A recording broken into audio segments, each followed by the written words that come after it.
Halo pemirsa, Sindo Malam hadir dengan beragam informasi terkini tanah air serta mancanegara. Bersama saya Nata Arman, inilah Sindo Malam selengkapnya.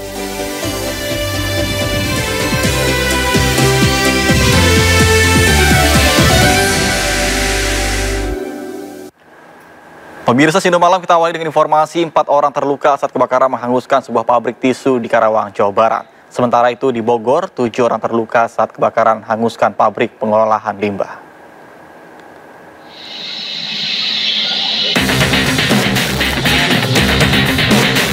Kebakaran melanda sebuah pabrik tisu di kawasan industri Kujang Cikampek, Karawang, Jawa Barat. Api cepat membesar membuat petugas yang mengerahkan 8 unit mobil pemadam kewalahan. Banyaknya bahan mudah terbakar di dalam pabrik membuat api sulit padam. Dalam peristiwa ini 4 orang karyawan pingsan hingga langsung dilarikan ke rumah sakit. Hingga kini petugas pun masih menyelidiki penyebab kebakaran tersebut.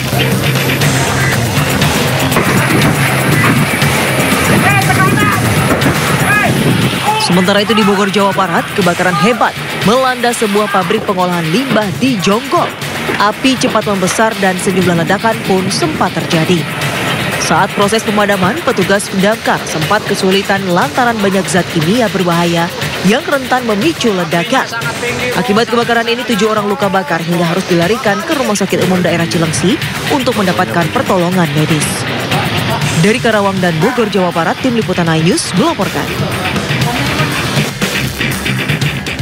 Seorang pria tewas tertabrak kereta komuter lain saat tengah menyeberang di perlintasan kereta Rawabuaya Cengkareng, Jakarta Barat.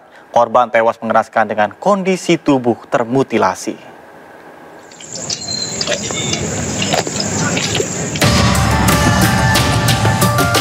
Nugroho, 20 tahun, tewas seketika usai tertabrak kereta komuter lain jurusan Tangerang Duri di perlintasan kereta Rawabuaya Cengkareng, Jakarta Barat. Peristiwa naas ini terjadi saat korban tengah berjalan di perlintasan kereta. Saat itu warga sempat berteriak untuk memberitahu korban, namun kecelakaan tak terhindarkan. Korban akhirnya tewas dengan kondisi tubuh termutilasi dari badannya. Lewat sini, nah itu dia udah sempat diterakin sama warga, pernah juga sama pihak terakhir, itu nggak dengar. Itu kebetulan keretanya udah mau jalan, jadi kereta itu nggak sempat dengar posisi kereta cepat. Setelah diidentifikasi petugas, jasad korban kemudian dievakuasi ke Rumah Sakit Umum Daerah Tangerang untuk dilakukan otopsi. Dari Jakarta, Miftahul Gani, iNews melaporkan. Pemirsa, polisi membongkar kasus perdagangan orang di sebuah apartemen di Kota Depok, Jawa Barat, dan 1 dari 5 pelaku yang ditangkap berperan sebagai menawarkan korban ke warga negara asing dengan tarif jutaan rupiah.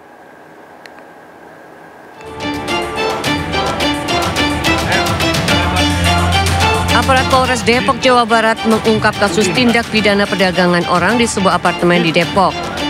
Penangkapan kelima tersangka berawal dari ditangkapnya pelaku Bella Saskia. Sehari kemudian 4 tersangka yang ditangkap yakni Riva Ramdhani, Reza Azari, Muhammad Fahmi, dan Maulan Akbar. Hasil pemeriksaan, 1 pelaku berperan mempromosikan wanita yang hendak dijual ke lelaki Dumbelang lewat media sosial. Dalam bisnis ini, para pelaku mempekerjakan korban untuk berkencan dengan warga asing dengan tarif 3 juta rupiah untuk sekali kencan. Setiap kali mereka melakukan perdagangan orang, ini dikenai biaya sekitar 3 juta rupiah. Jadi dijual dengan harga 3 juta rupiah dan ini spesialisasi dilakukan terhadap orang asing. Dengan barang bukti pesan singkat dan alat kontrasepsi, para tersangka dikenakan Undang-Undang Pemberantasan Perdagangan Orang atau Eksploitasi Anak di bawah umur dengan ancaman maksimal 15 tahun penjara. Dari Depok, Jawa Barat, Yung Rizky, iNews melaporkan. Pemirsa, di sisi lain, bahaya judi online tidak hanya mengancam perekonomian, namun juga kesehatan masyarakat. Diketahui sedikitnya 100 orang dirawat di Rumah Sakit Cipto Mangunkusumo, Jakarta Pusat akibat kecanduan judi online. 68% pasien korban judi online diantaranya adalah laki-laki dan usia para korban dari 14 hingga 35 tahun. Para pasien kebanyakan berasal dari Jabodetabek, namun demikian ada pula pasien rujukan daerah seperti dari Kalimantan, Sumatera hingga Sulawesi. Merespon hal itu, Menteri Koordinator Bidang Pemberdayaan Masyarakat Muhaimin Iskandar hari ini mengunjungi para korban judi online yang dirawat di RSCM.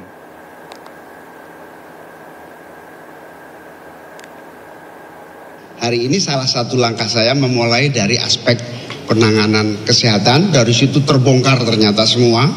Ibu Siska menjelaskan sangat detail dengan data-data yang akurat bahwa judi online ini betul-betul national disaster ya, kerusakan nasional yang harus kita atasi bersama. Jadi bukan hanya tanggung jawab sebagai menteri, juga daripada kalau pulang dimarahin istri terus. Karena judi online tidak segera bisa kita atasi bersama. Saya kira itu mungkin langsung tanya jawab saja sebelum Bu Siska menjelaskan, nanti menambah penjelasan dari.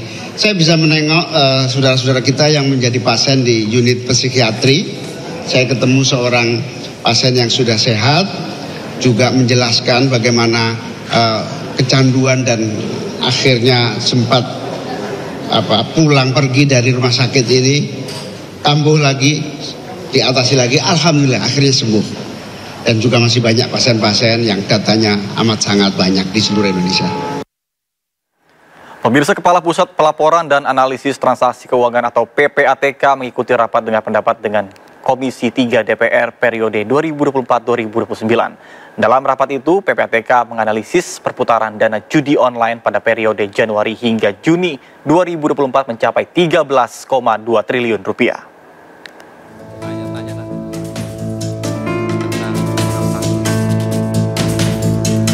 Rapat dengar pendapat Komisi 3 DPR dengan Ketua PPATK berlangsung di Komplek Parlemen Senayan, Jakarta, Rabu pagi. Ketua PPATK Ivan Yustiavandana menekankan komitmen lembaganya dalam menumpas judi online.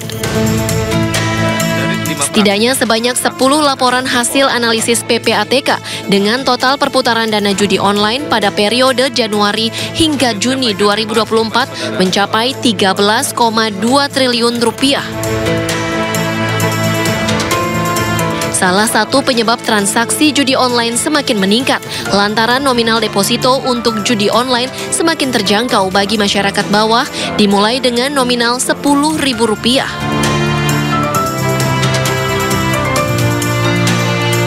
Sementara berdasarkan data peningkatan perputaran transaksi judi online yang kian masif jika dibandingkan dengan tahun sebelumnya, pada tahun 2021 perputaran transaksi judi online mencapai 57,91 triliun rupiah, kemudian di tahun 2022 meningkat menjadi 104,42 triliun rupiah.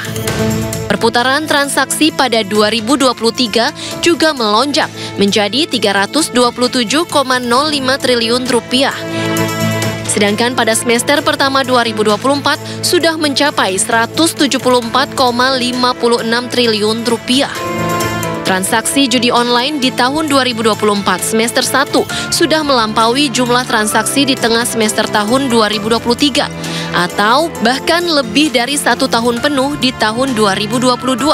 Ini artinya kecenderungan perputaran transaksi judi online terus meningkat hingga 237,48% untuk semester 1 2024. Tim Liputan iNews melaporkan. Pemirsa, Kementerian SDM menawarkan sekitar 12 proyek panas bumi di ajang Konferensi Perubahan Iklim Perserikatan Bangsa-Bangsa tahun 2024 atau yang dikenal dengan COP29. Tawaran investasi ke energi bersih ini sebagai optimalisasi potensi sumber daya panas bumi sebanyak 23,5 gigawatt di seluruh Indonesia.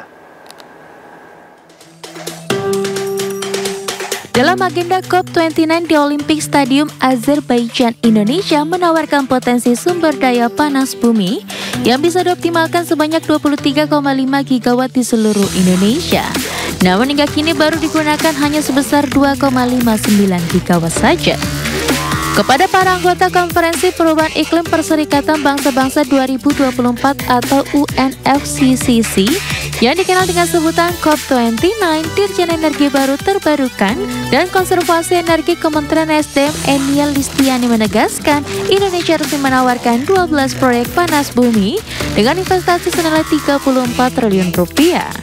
Tawaran investasi ke energi bersih ini sebagai bagian dari optimalisasi pengembangan potensi sumber daya panas bumi agar dimanfaatkan sebagai sumber listrik berbasis geotermal. 12 proyek panas bumi yang ditawarkan pemerintah Indonesia, termasuk di dalamnya ada 3 proyek cogeneration geothermal. Dari 12 proyek tersebut, bila dihitung kebutuhan investasinya, jumlahnya mencapai 2,16 miliar dolar Amerika Serikat atau sekitar 34 triliun rupiah. Dirjen EBTKE menegaskan investasi panas bumi ini juga ditawarkan kepada Forum Just Energy Transition Project atau GETP hingga Asia Zero Emission Community atau AZEC. Demi menarik investasi pengembangan energi panas bumi, pemerintah akan mempersingkat dan mempermudah perizinan mulai dari yang mencapai 5 tahun lebih hingga hanya 3 tahun untuk menarik investor.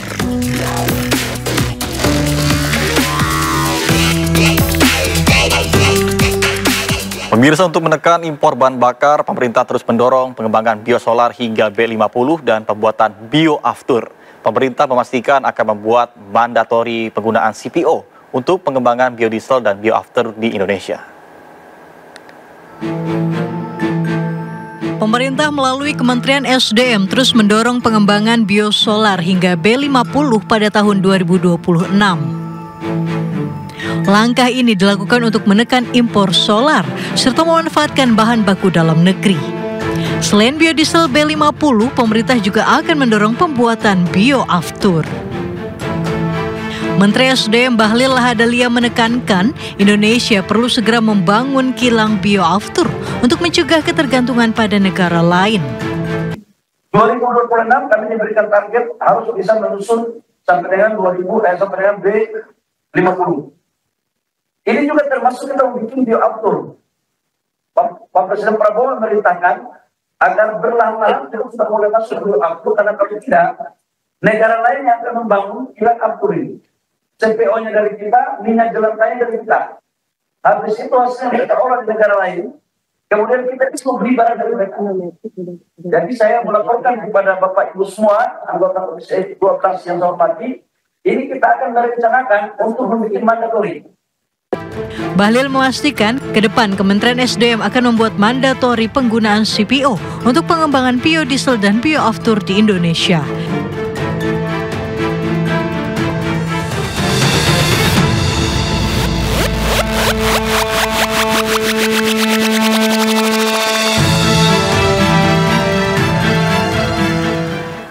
Pemirsa, beban utang yang terus meningkat membuat banyak kalangan meminta pemerintah untuk mewaspadai tingginya utang jatuh tempo dalam 3 tahun ke depan. Menteri Keuangan Sri Mulyani mengungkapkan pihaknya bergerak cepat mempertahankan kepercayaan investor dengan konsistensi kebijakan sebagai salah satu kunci dalam pengelolaan utang pemerintah. Beban utang yang terus meningkat membuat banyak kalangan meminta pemerintah mewaspadai tingginya utang jatuh tempo dalam 3 tahun ke depan.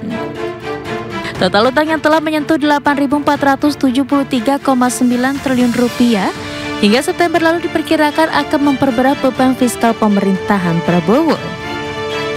Menteri Keuangan Sri Mulyani Indrawati memastikan pemerintah terus melakukan upaya pencegahan risiko utang jatuh tempo. Menurut Sri Mulyani, mempertahankan kepercayaan investor dengan konsistensi kebijakan menjadi salah satu kunci dalam pengelolaan utang jangka pendek. Dengan skema penerbitan utang baru, pemerintah memastikan beban fiskal dalam menanggung utang dapat diminimalisir. Mereka lihat ternyata message kita itu konsisten, mereka merasa oh ini berarti benar nih, ini jelas yang mau dilakukan. Itu yang menimbulkan confidence.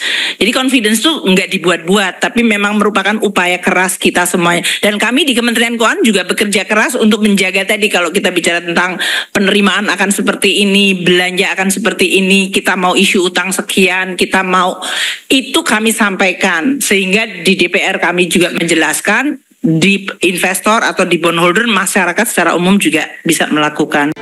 Dari total utang 8 ribuan triliun rupiah ini, pada 2025 nilai utang dalam bentuk SBN yang bakal jatuh tempo mencapai 705,5 triliun dan pinjaman sebesar 94,83 triliun rupiah.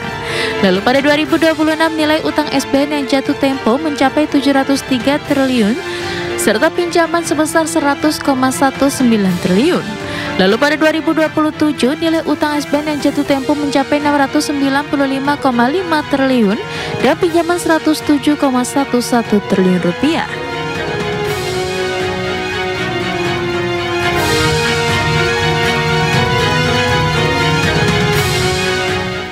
Sementara itu pemirsa, Presiden Prabowo Subianto mengundang investor-investor asing untuk menanamkan modalnya di Indonesia berbagai sektor bisnis. Hal ini disampaikan Presiden saat berpidato di KTT APEC Kamis waktu setempat di Lima, Peru.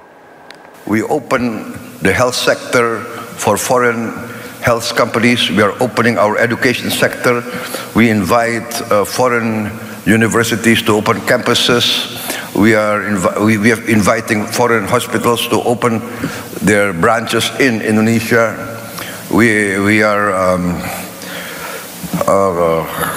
going forward with more incentives. We have created several special economic zones. We calculate that we need investment of around $600 billion, and we invite foreign participants to come in and take part. So, ladies and gentlemen, Indonesia is open for more business. Presiden Republik Indonesia Prabowo Subianto menerima penghargaan bergengsi Grand Color de la Orden El Sol del Peru dari Presiden Peru Dina Boluarte. Penghargaan itu diterima Prabowo dalam kunjungan resminya ke Istana Peru, Palacio de Gobierno pada Kamis pukul 14.00 waktu setempat. Presiden Prabowo datang disambut dengan prosesi jajar kehormatan dan karpet merah. Penghargaan Grand Collar de la Orden El Sol del Peru atau The Order of the Sun of the Peru. Hal tersebut merupakan penghargaan tertinggi yang diberikan oleh negara Peru di atas jasa sipil dan militer yang luar biasa. Penghargaan tersebut merupakan penghargaan sipil tertua di Amerika, pertama kali diberikan pada tahun 1821. Adapun penghargaan ini menjadi simbol pengakuan atas komitmen dan kontribusi Presiden Prabowo dalam memperkuat hubungan diplomatik dan juga kerjasama internasional antara Indonesia dan juga Peru. The great honor you have given to me and to my country by awarding me the Grand Collar de la Orden El Sol del Peru is a great honor. Thank you very much, Madam President. Mahkamah Konstitusi memutuskan mengubah surat suara calon tunggal di Pilkada. Informasinya sesaat lagi, tetaplah bersama kami di Sindo Malam.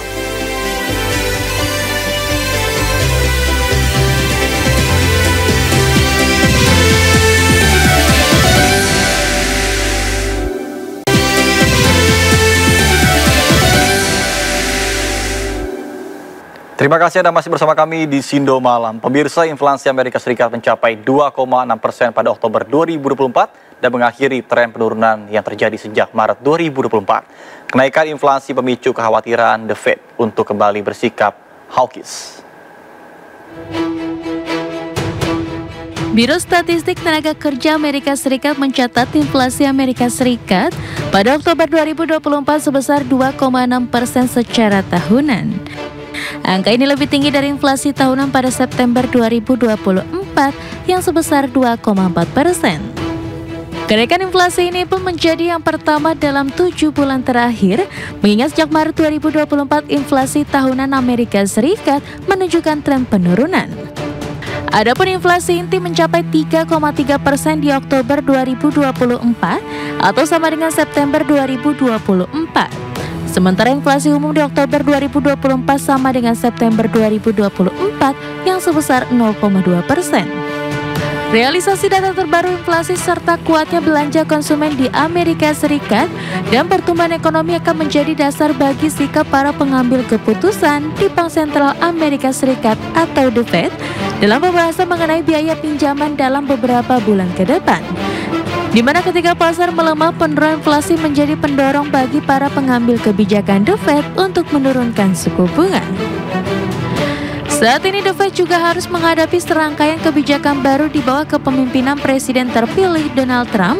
Hal tersebut karena kalangan dunia usaha di Amerika Serikat telah mempertimbangkan untuk menaikkan harga sebagai antisipasi tarif lebih tinggi untuk barang-barang impor. Setelah memangkas suku bunga sebesar 25 basis poin pada pekan lalu, Chairman The Fed Jerome Powell mengatakan hasil pemilu tidak akan berdampak pada keputusan The Fed dalam waktu dekat, karena masih terlalu dini untuk mengetahui waktu atau substansi potensi perubahan kebijakan fiskal. Berbagai sumber, IDX Channel.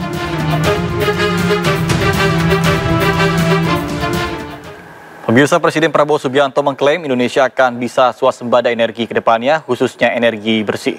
Terbentang dari barat ke timur, Indonesia punya berbagai potensi sumber energi terbarukan. We have the fortune of being able to, in a few years, be completely self-sufficient in energy, self-sufficient in green energy. We will be perhaps one of the few countries that can achieve 100% renewable energy within a few years. We can replace fossil fuel by renewables. We have the largest geothermal potential. I think 60% of the world geothermal energy potential is in Indonesia. We have a potential, of course, solar energy, but our main strength will come from bioenergy, from the plant-based fuel that we can produce. Pengamanan Pilkada serentak 2024 terus dilakukan, terutama di wilayah yang diikuti dua pasangan calon. Adanya dua pasangan calon akan berpengaruh terhadap para pendukung dua paslon.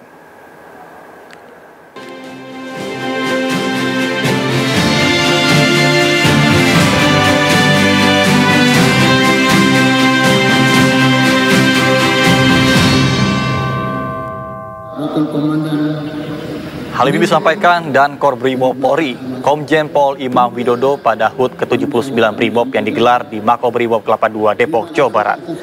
Seluruh anggota Brimob agar siap mengamankan setiap wilayah yang dinilai rawan konflik pada pilkada serentak, terutama di wilayah rawan berdasarkan hasil pemetaan Bawaslu dan Badan Intelijen Negara. Untuk mengamankan tahapan pilkada serentak, sebanyak 9.985 personil Brimob dikerahkan. Meskipun demikian, jumlah pengerahan personil disesuaikan dengan kondisi masing-masing wilayah. Pada pilkada serentak, sebanyak 202 daerah diikuti dua pasangan calon sehingga ada kecenderungan situasi bersaing secara langsung antar dua pendukung. Terima kasih atas Polri sudah membagi dalam rayonisasi dalam setiap jajaran Satbrimob daerah. Mereka sudah melaksanakan latihan dan sekarang sudah melaksanakan gelar pasukan dan sudah in-charge di tempat-tempat yang menjadi objek pengamanan. Memang untuk situasi masih fluktuatif, tapi kita antisipasi dan kita sudah on the spot. Pemirsa, DPD Partai Golkar Jakarta menggelar rapat koordinasi hingga jajaran pengurus di tingkat RT dan RW Jakarta. Rapat ini digelar untuk memantapkan strategi kemenangan pasangan calon gubernur dan wakil gubernur nomor urut 1, Ridwan Kamil Suswono, dalam kontestasi Pilkada Jakarta mendatang. DPD Golkar Jakarta memanaskan mesin partainya jelang proses pencoblosan Pilgub Jakarta yang hanya tinggal 2 pekan lagi.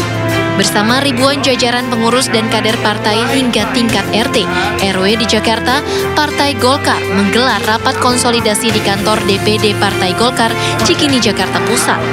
Rapat ini digelar untuk memastikan seluruh kader dan simpatisan Partai Golkar siap berjuang untuk memenangkan pasangan Ridho.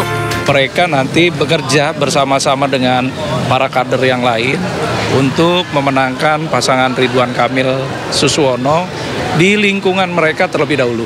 Ya, ini perintah ini sebetulnya sudah beberapa waktu yang lalu kita hari ini mengingatkan lagi untuk mereka bekerja lebih keras lagi, lebih giat lagi, dan juga bersama-sama dengan rekan-rekan dari Partai Kim, kader-kader dari Partai Kim, para relawan, dan juga para ormas.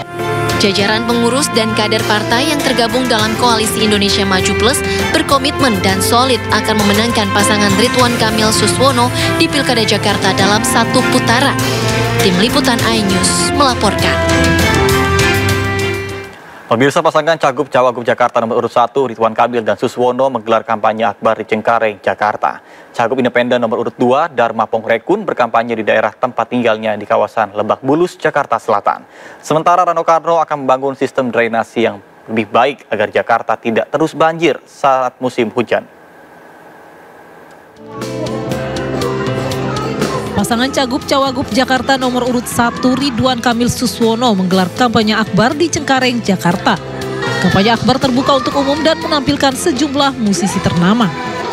Warga Jakarta, titip oleh media, pesan Ridho berterima kasih sudah diterima dengan baik di wilayah-wilayah. Rekan-rekan yang mengiringi saya kan bisa melihat antusiasmenya itu genuine, orisinil. Cagup Independen nomor urut 2 Dharma Pongrekun melakukan kampanye di daerah tempat tinggalnya Lebak Bulus, Cilandak, Jakarta Selatan. Selain membagikan kaos, Dharma juga berdialog sekaligus berbelanja masalah dari para warga setempat. Segala amanat penderitaan rakyat yang dimana selama ini mereka punya kedaulatan sudah dicuri, sudah dirampok atas nama demokrasi. Saat berkunjung ke kawasan Kebagusan Jakarta Selatan, calon wakil gubernur Jakarta nomor urut 3 Rano Karno alias Sidul berjanji akan membangun dan memperbaiki saluran air sebagai salah satu upaya antisipasi terjadinya banjir. Selain membangun drainase yang lebih baik, beberapa langkah yang harus dilakukan bagi pemimpin Jakarta diantaranya pembangunan giant seawall, memperbanyak lahan terbuka hijau hingga memperbanyak sumur resapan air. Contoh pembangunan giant seawall misalkan, ya let's do it gitu. Tetapi kemudian ada juga menjaga area lahan terbuka, itu juga harus tetap. Memperbanyak sumur-sumur resapan air. Meski sudah beberapa kali berganti pemimpin, namun Jakarta tetap saja dilanda banjir saat hujan deras. Dari Jakarta, Endang Priyono, iNews melaporkan. Sementara itu pemirsa, calon gubernur Sulawesi Tengah nomor urut 1 Ahmad Ali secara resmi membuka pasar murah yang diselenggarakan oleh relawan Lentera Kasih atau Relasi Prabowo Gibran for AAAK di lapangan Pusalemba, Tentena. Kegiatan ini berlangsung pada Kamis sore dan digelar berkat kerjasama Relasi Tentena dengan pemuda-pemuda gereja di kota Tentena yang menarik ribuan warga setempat.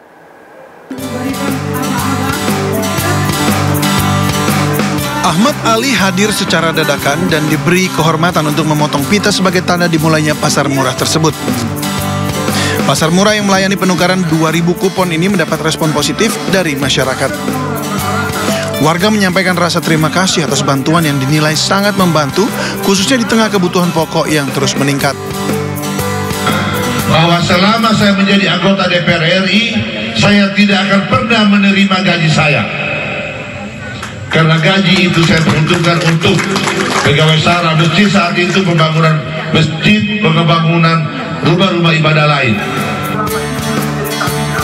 Kegiatan pasar murah ini dikoordinir oleh para pemuda gereja dan relawan di bawah koordinator relasi wilayah Poso Pendeta Via Tangkerahi. Meski persiapan hanya 2 hari, pasar murah dapat berjalan lancar berkat kerjasama para pendeta dan pemuda jemaat di kota Tentena dan sekitarnya. Pasar murah ini langsung diserbu masyarakat. Kupon yang disediakan bahkan masih dirasa kurang. Warga mengaku sangat senang dan berterima kasih kepada Ahmad Ali dan dibukanya pasar murah ini. Ya, yang sudah dapat pasar Membantu nggak Bu? Membantu. Atau mampir dulu di Kenapa membantu Bu? Membantu kebutuhan rumah tangga. Ya, pasar murah ini dari pemuda-pemudi. Sekarang memang mahal ya Bu. Pasar murah ini membebankan Rp7.500 untuk setiap kupon yang dapat ditukarkan dengan 2 liter beras, 1 liter minyak goreng, dan 1 kg gula pasir. Krisindo selaku Ketua DPD Relasi Sulawesi Tengah menjelaskan bahwa semua bahan diperoleh dari usaha relawan dan sumbangan berbagai pihak yang mendukung relasi. Kegiatan ini diharapkan terus berlanjut dengan kolaborasi relasi provinsi bersama pemuda gereja dan para pemuka agama untuk membantu meringankan beban masyarakat di wilayah Tentena dan sekitarnya. Dari Poso, Sulawesi Tengah, Firsya Mawaldi Aditya, iNews melaporkan.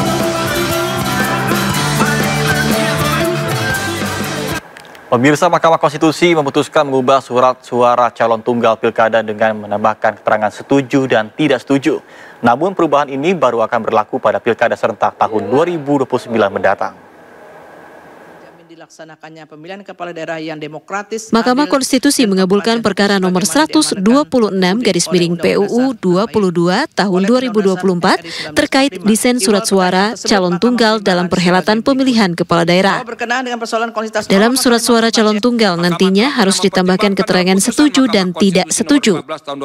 Ketua MK Soehartoyo mengatakan pemilihan satu pasangan calon dilaksanakan dengan menggunakan surat suara yang memuat nama dan foto pasangan calon, serta 2 kolom kosong di bagian bawah yang berisi atau memuat pilihan untuk menyatakan setuju atau tidak setuju terhadap pasangan calon yang dimaksud. Dalam penjelasannya, jika keterangan setuju paling banyak dipilih, maka calon tunggal akan menang di pilkada tersebut. Hal itu pun berlaku sebaliknya, jika banyak calon yang tidak setuju, maka akan dilakukan pemilihan ulang paling lambat 1 tahun sejak hari pemungutan suara. Pemilihan berikutnya dilaksanakan dalam waktu paling lama 1 tahun sejak hari pemungutan suara, dan kepala daerah atau wakil kepala daerah yang terpilih berdasarkan hasil pemilihan berikutnya tersebut memegang masa jabatan sampai dilantiknya kepala daerah dan wakil kepala daerah hasil pemilihan serentak berikutnya sepanjang tidak melebihi masa waktu 5 tahun sejak pelantikan. MK menilai surat suara yang ada saat ini tidak cukup komprehensif dan cenderung mempengaruhi pemilih untuk memilih kolom dengan gambar calon kepala daerah yang lebih informatif dan menarik. Dalam putusannya, MK menekankan pentingnya keseimbangan dalam penyajian pilihan agar pemilu tetap demokratis sesuai dengan prinsip yang diamanatkan Undang-Undang Dasar 45. Namun begitu, perubahan surat suara pilkada calon tunggal ini baru akan berlaku pada pilkada serentak 2029 mendatang. Misalnya perlindungan Tim Liputan iNews melaporkan. Pemberian kompensasi sebagaimana diatur dalam pasal.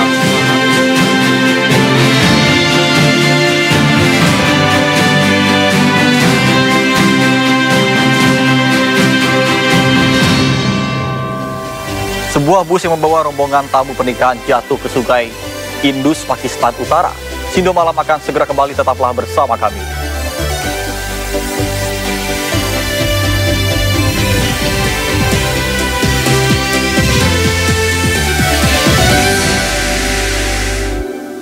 Pemirsa, informasi tadi sekaligus mengakhiri Sindo Malam hari ini, dan Anda bisa mendapatkan informasi terkini dan terbaru melalui portal menghadirkan berita daerah nasional dan internasional di sindonews.com.